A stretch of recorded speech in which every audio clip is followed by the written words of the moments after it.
본향을 바라보는 세 종류의 순례자라는 제목으로 오늘 말씀을 전하도록 하겠습니다. 10월 28일자 동아일보의 신문을 보다가 사슬란에 이런 내용을 보게 되어서 소개하고자 합니다. 베니티 페어라는 말이 있습니다. 단테는 신곡에서 인간의 7가지 제약을 거론하는데 그 중 하나가 허영이다. 존 버니언의 철로 욕정에 천성을 향해 가는 순례자가 허영이란 도시의 휘황찬란한 시장에 들어섰다가 인간의 탐심을 자극하는 물건들의 유혹에 시달리는 대목이 나온다. 여기에서 유래된 말이 베니티 페어라는 말입니다. 혹시 이 사진이 누군지 아십니까? 이름이 나오네요. 죄송합니다. 다 아시죠? 아마 요즘 최근 한 2주, 3주 전에 많이 부각되었던 또 사람인데요. 전 국가대표 펜싱 선수 남현희 씨가 15세 연하의 재벌 3세 사업가 전 씨와 재혼한다고 얼마 전 발표했는데 남자친구가 알고 보니 여성이었고 사기 전과자였다는 사실이 드러나면서 입방아에 오르내리며 세간의 주목을 받게 되었습니다. 전 씨는 남 씨와 첫 만남에서 경혼을 대동하였고 최고급 주택에 사는 재벌 3세 혼외자를 사칭한 배경에 판단력이 흐려졌는지 모릅니다. 남 씨는 국가대표 입소 훈련 때 훈련소를 빠져나와 상급부 수술을 했다가 징계를 받은 사실 아마 보았을 것입니다. 아름다워지고 싶은 마음을 누가 뭐라고 하겠습니까? 그런데 이번 사건만 없었어도 작은 체구로 뛰어난 펜싱 실력을 보여줬고 이혼해서도 딸을 키우며 살아가는 그에게 아마 많은 국민들이 박수를 보냈을 텐데 허영의 시장에 들어섰다가 희대의 사기꾼을 만난 듯한 안타까울 따름입니다. 이런 글을 보게 되었습니다. 아마 기사를 다 이렇게 한 번씩은 보았을 것입니다. 메달리스트들이 피나는 훈련을 견디고 노력 끝에 세계 무대에 빛나는 성취를 이룬 만큼 남다른 정신력의 소유자일 수밖에 없습니다. 그러나 그들이 그 운동을 그만둔 후 이후에도 자기 관리에 철저한 것을 생각하기 쉽지만 현실은 그렇지 못하다는 것입니다. 스포츠 경기에서 메달 따기도 어렵지만 인생의 금메달리스트가 되기는 훨씬 더 어렵다는 것입니다. 이 허영심의 것이 어딜까요? 우리의 인생 한번 빛을 발하고 사생활이 무너지면 엄청난 나락으로 떨어질 수 있습니다. 신앙이라면 끝까지 무엇을 바라고 행해야 할지 우리를 다시 한번 돌아보게 됩니다. 성도는 구원받은 하나님의 자녀요, 천국을 향해 달려가는 순례자입니다. 이 땅에서 삶은 짧고 하늘나라의 삶이 영원하다는 것을 알기에 땅의 욕심과 허영을 내려놓고 영원한 천국을 우리는 날마다 향해야 합니다. 교회는 성도가 천국에 들어갈 때까지 인도할 책임이 있습니다.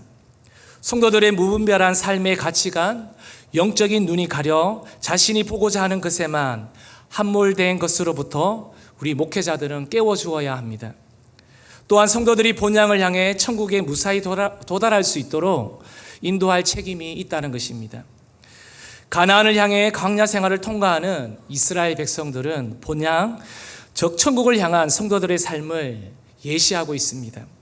하지만 이스라엘 백성들의 광야 생활은 감사보다는 원망으로 인해 울고 있지 않습니까? 어떤 이는 빛된 길을 걸었지만 어떤 이는 어둠의 길을 걷고 있습니다. 그들의 광야 생활은 적어도 세 종류의 사람들이 있는 것으로 우리는 보게 됩니다. 첫 번째 사람은요, 공동체 분위기를 떨어뜨리는 사람입니다. 우리 읽었지만 4절 말씀을 다 같이 한번 읽어보도록 하겠습니다. 그들 중에 섞여 사는 다른 인종들이 탐욕을 품음에 이스라엘 자손도 다시 울며 이르되 누가 우리에게 고기를 주어 먹게 하랴. 그들 중에는 온전한 본토 이스라엘 백성보다도 섞여 있는, 혼혈되어져 있는 백성들이 있었다는 것입니다. 바로 이 사람들은 애굽의 아버지와 이스라엘인 어머니 사이에서 태어날 혼혈 아이들, 즉 천민청이었습니다. 5절에 보면요, 우리가 애굽에 있을 때 먹은 것이 생각나거든 이라는 이 말은 그들의 가장된 불평과 탐욕의 표현일 뿐 진실이 아니었습니다. 이스라엘 백성들에게 탐욕을 품으며 부정적인 영향을 끼쳤습니다. 특히 왜 광야까지 데려와서 고기를 못 먹게 하느냐, 그렇게 모세를 원망했습니다. 따지고 보면 그들은 이미 자유를 얻어 출애굽을 하였습니다. 마음껏 하나님을 섬길 수 있게 되었는데도 말이죠. 궁극적으로 후손들이 마음 놓고 안주하게 될 가나안 땅을 향하는데 그들은 미래가 굉장히 밝았습니다.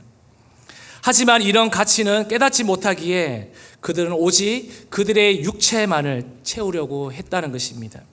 게다가 자신들의 불만을 공동체 전체에 퍼뜨리기 시작했습니다. 10절 말씀을 한번 읽어볼까요? 백성의 온 종족들이 각기 자기 장막에 우는 것을 모세가 들으니라. 이러므로 여호와의 진노가 심히 크고 모세도 기뻐하지 아니하여. 뭐라고 나옵니까? 이스라엘 백성들 전체가 이 소식을 듣고 각기 자기 장막 문에서 어떻게 했다고요? 울었다고 말합니다. 그들의 불평, 불만은 공동체 전체의 분위기를 무겁게 만들었고 슬프게, 불행하게 만들었으며 모세의 지도력에 어려움을 가했다는 것입니다. 순수 이스라엘 혈통이 아닌 이 잡족들은 가나안 땅을 갈망하거나 신앙생활을 사모하는 것도 아니었습니다.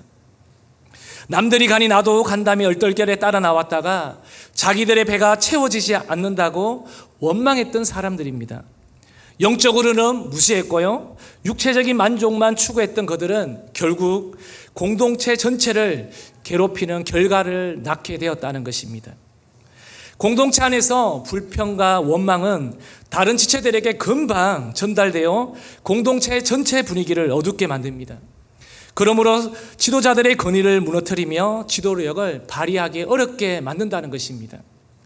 이스라엘 광야 생활 전체를 살펴보면 지도자의 권위를 무너뜨리며 공동체를 해치는 못된 행위는 섞여 사는 무리들만이 아니었다는 것입니다. 민수기 12장에 보면요, 모세의 누이 미리암과 형 아론은 모세가 구스 여인, 즉 흑인 여자를 아내로 맞았다고 모세를 비방하는 구절이 나옵니다. 지도자가 잘못하면 비난 그리고 공격을 받을 수 있습니다. 하지만 미리암의 비방 근거는 아주 약했습니다. 게다가 그 공격은 공격에 그치지 않고 바로 모세의 권위를 무너뜨리는 것이었습니다. 모세의 권위는 누가 주셨나요? 바로 하나님이십니다. 그런데 식구라도 미리암이 모세의 권위를 무너뜨리려 했을 때 하나님은 어떻게 반응하셨나요? 그냥 계시지 않았습니다. 나병에 걸리게 했습니다. 하나님은 미리암이 미워서 나병에 걸리게 하시려고 했을까요? 그렇지 않습니다. 모세의 권위를 지켜주기 위하여 하나님이 모세의 편에 서 있음을 알리시려고 미리암에게 그 나병을 주셨다는 것입니다. 저도 요즘 제자 비전 안에서 많은 것을 보고 느끼게 합니다. 제자 비전 아카데미는 분명히 예수 제자로 성장코자 우리 아이들이 입학을 하였습니다. 아이들이 입학하는 동시에 부모님들도 같이 입학을 하였습니다. 그런데 시간이 지남에 따라 세상의 틈이 아이들에게 타고 들어와 생각과 마음이 섞여버려 공동체를 끌어내리는 학생들도 가끔씩 보게 됩니다. 세상의 환경 속에 분별 없이 보는 미디어와 음악, 거친 언어, 이기적으로 변해가는 사상과 흐름 속에 우리 아이들을 보호해 주는 것은 분명합니다. 물론 부족한 부분도 없지 않아 있습니다.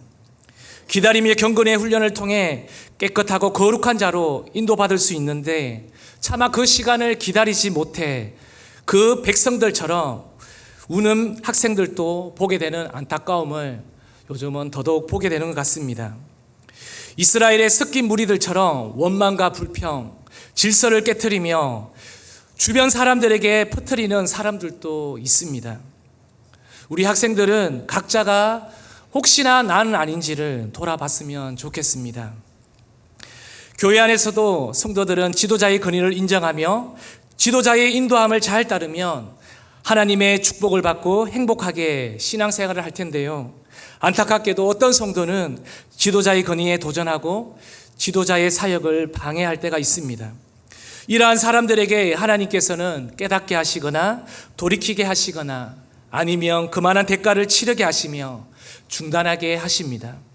바울은 로마 교회 성도들에게 교회를 무너뜨리는 사람들을 멀리하라고 했는데요. 로마서 16장 17절에서 18절 말씀을 같이 읽어보도록 하겠습니다. 형제들아 내가 너희를 권하노니 너희가 배운 교훈을 거슬러 분쟁을 일으키거나 거치게 하는 자들을 살피고 그들에게서 떠나라. 이 같은 자들은 우리 주 그리스도를 섬기지 아니하고 다만 자기들의 배만 섬기나니 교활한 말과 아첨하는 말로 순진한 자들의 마음을 미혹하느니라. 네, 로마 교회 안에도 교회의 걸림돌이 되는 사람들이 있었다는 것입니다. 이들은 성경의 가르침을 따르지 않고 믿음도 성장하지 않았습니다. 배운 대로 순종도 하지 않았습니다. 다만 교회 안에서 분쟁을 일으켰습니다. 내 편이네, 네 편이네 하면서 편을 나누었습니다. 그러면서 교활한 말과 아첨하는 말로 순진한 자들의 마음을 미혹시켰습니다. 바울은 이런 사람들에게 가까이 하지 말라, 떠나라 라고 말하고 있습니다. 왜일까요? 더 이상 본장인 천국을 향하는 순례자도 하나님의 일꾼도 아니기 때문에 그렇습니다. 사랑하는 성도님들, 교회의 지도자들을 중심으로 같은 생각, 같은 말, 같은 마음이 되어 서로 협력하여 사랑하며 천국 입성까지 함께하는 순례자가 되기를 소망합니다. 불신자가 예수 사랑 안으로 들어오도록 우리는 힘써야 합니다. 그런데 크고 작은 교회마다 목회자를 존중하고 따르는 성도를 잘못되었다고 말하며 편을 나누는 사람들이 있습니다. 이런 사람들을 향해서 바울은 멀리하라고 말하고 있습니다. 바울도 성령을 경험하고 그는 고린도전서에서 사랑을 강조할 만큼은 온유했던 사람입니다. 그런데 고린도후서 13장 2절에 이렇게 말씀하고 있습니다. 한번 읽어볼까요? 내가 이미 말하였거니와 지금 떠나 있으나 두 번째 대면하였을 때와 같이 전에 죄 지은 자들과 그 남은 모든 사람에게 미리 말하노니 내가 다시 가면 용서하지 아니하리라. 예, 교회를 어지럽히고 교회를 방해하고 분열을 일으키는 내가 그 악한 사람들을 날 용서하지 못해 라고 강력하게 말하고 있는 것입니다. 이것은 교회의 질서를 유지하기 위하여 교회의 순결을 지키기 위하여 어쩔 수 없는 선택임을 보여주고 있습니다. 하나님은 어느 누구에게도 교회에서 걸리거나 막히는 자가 되라고 말씀하신 적이 없습니다. 그런데도 누군가는 생겨납니다. 왜일까요? 타락한 우리의 본성이 죽지 않기 때문에 그렇습니다. 그래서 공동체를 깨트려도 지도자에게 상처를 입혀도 양심의 가책을 느끼지 못합니다. 이런 사람은 타락한 본성이 수면 아래로 가라앉도록 기도해야 합니다. 또 힘들고 짜증나는 삶을 교회에서 여과 없이 풀어놓기 때문에 그렇습니다. 안에서 새는 바가지 밖에서 샌다는 말이 있지 않습니까? 집이나 사회에서 마음이 거칠어지면 교회에도 그대로 가지고 오는 경우가 있습니다. 이럴 경우 교회에도 험한 모습을 드러냅니다. 하지만 집이나 직장에서 마음이 평화로운 상태를 유지하다가 교회에 오면 어떻습니까? 교회에 와도 마음이 평화롭습니다. 그래서 우리는 평소에 마음이 평화롭게 해달라고 기도해야 합니다. 또요, 하나님의 은혜를 경험하지 못하기 때문에 그렇습니다. 하나님의 은혜를 체험하지 못하면 거친 마음이 쑥쑥 드러납니다. 이 모습이 은혜를 받아야 변화되어 쓰임을 받을 수 있습니다. 그래서 우리는 하나님의 은혜를 날마다 사모해야 될 줄로 믿습니다. 교회 생활을 하면서 다른 성도나 목회자에게 우리는 거치는 사람이 되어서는 안 됩니다. 성도들과 목회자의 마음이 하나 되어 협력할 때 바로 신앙의 기쁨, 행복이 지속됩니다. 바로 이때 축복이 우리 안에 있다는 것입니다. 이 신앙생활의 즐거움을 누리는 우리 모든 성도님들이 되시기를 바랍니다. 우리 교회는 교회 안에서 교회 분위기를 해치거나 목회자에게 막힘이 없기를 바랍니다. 그래서 행복한 순례자의 길이 되시기를 축복합니다. 광야 생활에서 순례의 길을 가는 두 번째 종류의 사람은요, 바로 신앙 성장에 무관심한 사람입니다. 오늘 본문에 섞여 사는 무리들은 고기를 먹은 지 오래되었다고 불평하고 원망했습니다. 그러자 10절에 보니 온 백성이 각기 자기 장막문에서 어떻게 했다고 했죠? 울었다고 했습니다. 그들은 어려운 광야 여정 속에서 영적인 의미를 알지 못했습니다. 찾지 못했습니다. 출애굽을 통해 그들의 자유를 얻었고 하나님을 마음껏 섬길 수 있게 되었는데도 약속의 땅을 향하는 소망의 길에 있다는 사실을 그들은 망각해버렸다는 것입니다. 하나님의 은혜 속에 인도함을 받고 있다는 사실도 망각했습니다. 다만 육체의 필요가 채워지지 않는다고 불평하고 있는 거죠. 그런데 이러한 섞여 사는 무리를 통해 원망과 시비에 대부분의 백성들이 똑같이 넘어갔다는 것이 문제인 것입니다. 대부분 이스라엘 백성들의 심리는 이러했습니다. 내가 가나안까지는 간다. 그런데 나에게 고기를 달라. 먹을 것이 떨어지지 않게 해달라. 그러면 내가 함께 가겠다. 대부분의 백성들의 육체의 필요 외에는 그들에게는 보이는 것이 없었습니다. 요구한 것만 받고 대접받으려고 했습니다. 이들의 모습에서 순례자가 아닌 구경꾼, 손님의 모습밖에는 보이지가 않습니다. 현 시대를 사는 저와 성도님들의 모습 속에 행여나 이스라엘 그 백성들의 모습은 보이지는 않습니까? 갈수록 교회의 헌신과 섬김을 부담스러워합니다. 많은 성도들이 천국을 향하면서도 구경꾼으로 혹은 손님의 모습을 보입니다. 잔치집에서 멍석을 깔아놓으면 손님들이 잘 차려진 음식을 먹고 흥겨워하다가 잘 놀았습니다 하고 갑니다. 대접이 시원찮으면 불평하고 대접이 괜찮으면 허무해합니다. 성도들 대부분이 이렇게 구경꾼처럼 손님처럼 신앙생활을 하려고 한다는 것입니다. 예수님과 산헤드린 간에 싸움이 벌어졌을 때 군중들은 구경했습니다. 이 구경꾼들은 주님 편에 서서 도마처럼 우리도 죽으러 가자고 외치지는 않았습니다. 베드로처럼 주여 생명이 주께 있사오니 우리가 어디로 가오리까? 그렇게 말하지 않았습니다. 예수님이 죽은 사람을 살리고 아픈 사람을 치유하셨을 때 군중들은 옆에서 오, 저분 대단하다. 그렇게 감탄하며 행복만 했습니다. 그런데 주님을 인정하지만 정작 주님을 따라가고자 하지는 않았습니다. 이러한 자들이 불평과 원망이 섞인 무리에 속한다는 것입니다. 많은 성도님들이 구경꾼처럼 일정한 선을 그어놓고 신앙생활을 하는 것을 가끔씩 보게 됩니다. 주님을 믿지만 선을 그어놓았기에 그 이상의 헌신을 하지 않으려고 합니다. 구경꾼은 예배를 참여하러 오는 것이 아니라 구경하러 옵니다. 남의 가정이 하나님을 믿고 행복해졌다는 소식을 듣고 많이 부러워는 하지만 정작 자신의 가정의 문제는 그냥 안고 산다는 것입니다. 성도들이 기도 응답을 받았다는 소식을 듣고 축하는 하지만 정작 자신의 기도 응답 받는 것이 무엇인지 모릅니다.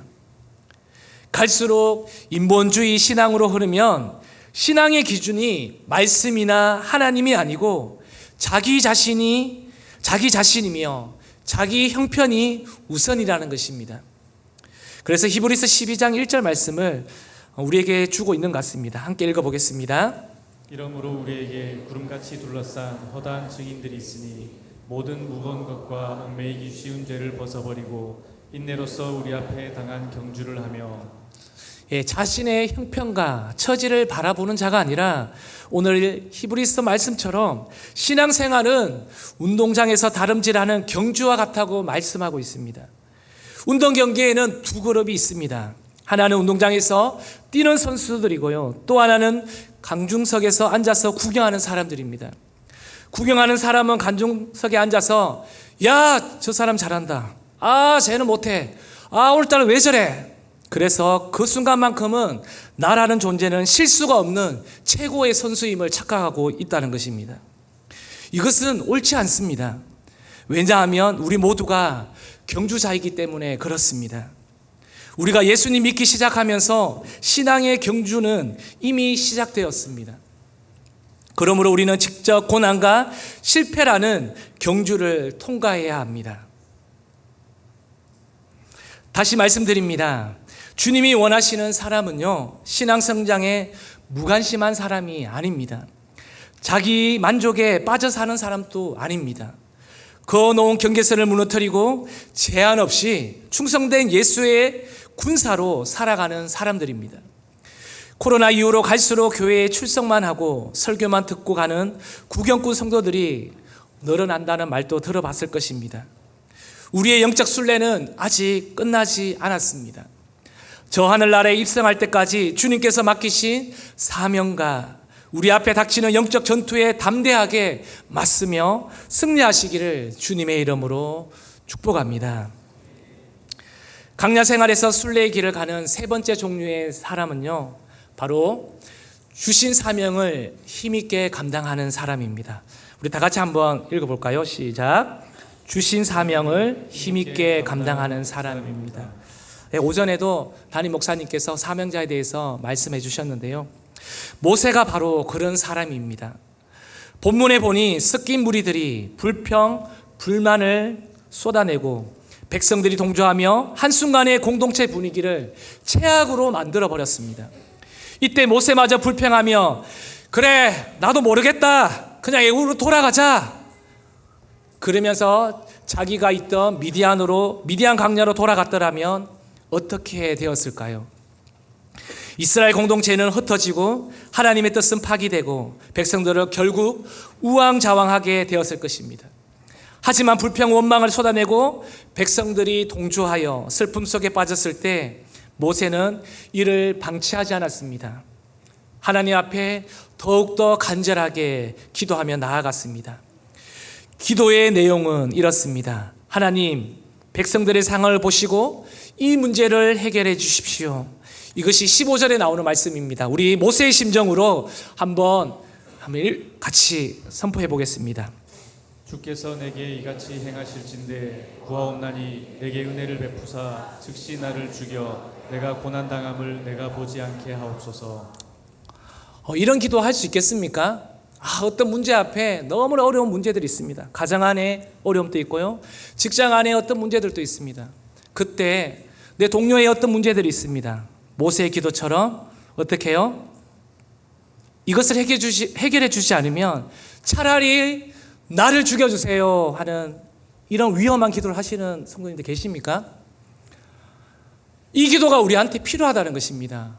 나를 죽여주십시오. 이 심정으로 모세인 지도자는 그 백성들을 향해서 이렇게 간절한 기도를 했다는 것입니다.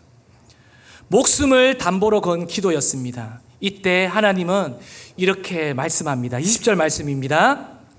냄새도 싫어하기까지 한 달 동안 먹게 하시리니. 네, 냄새도 싫어하기까지 한 달 동안 먹게 하시리니.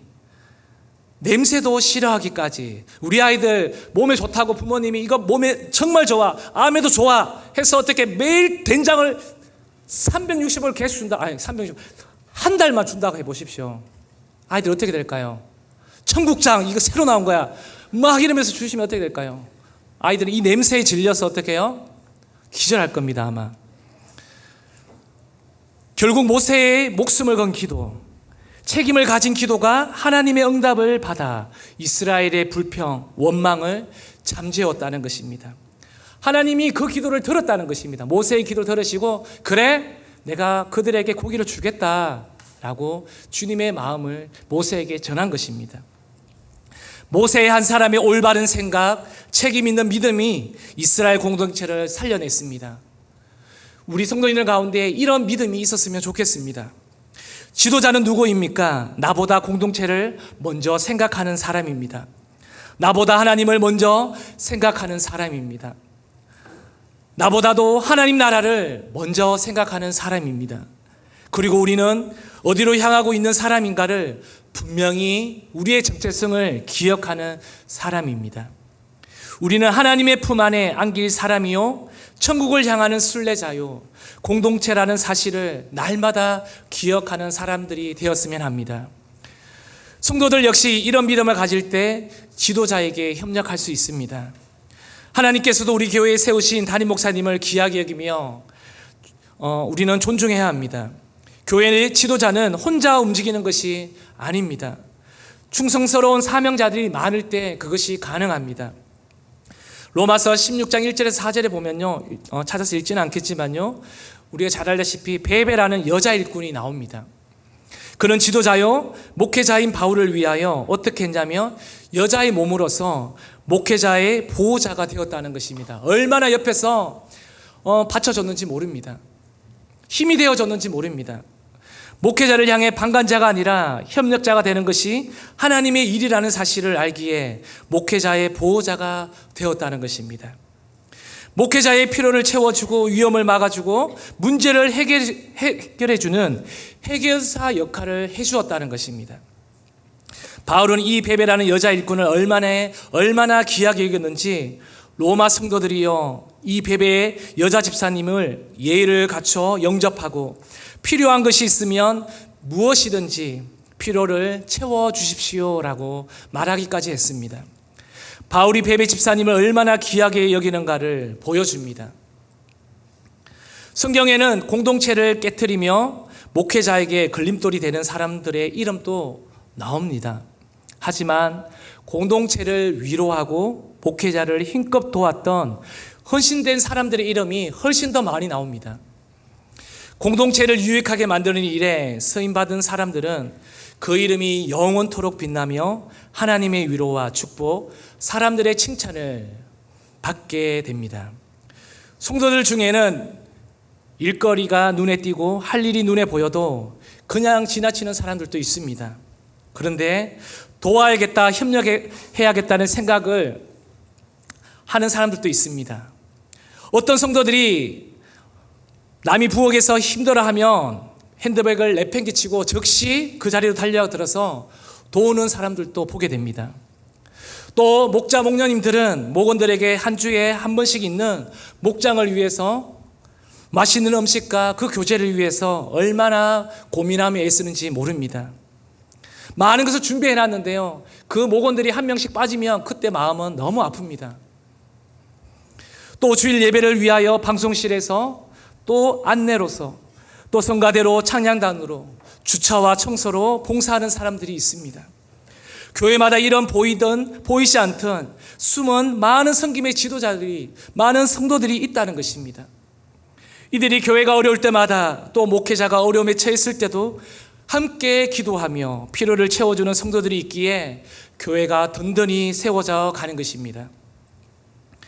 영혼 구원을 위하여 알게 모르게 지금 또 전도하는 사람들이 있습니다. 가족 구원을 위해서 전도하는 사람들도 있습니다. 오늘 우리 예꿈 예배에서도 어린이 세례 문답을 하면서요, 한 친구가 이러더라고요. 3학년 친구인데요,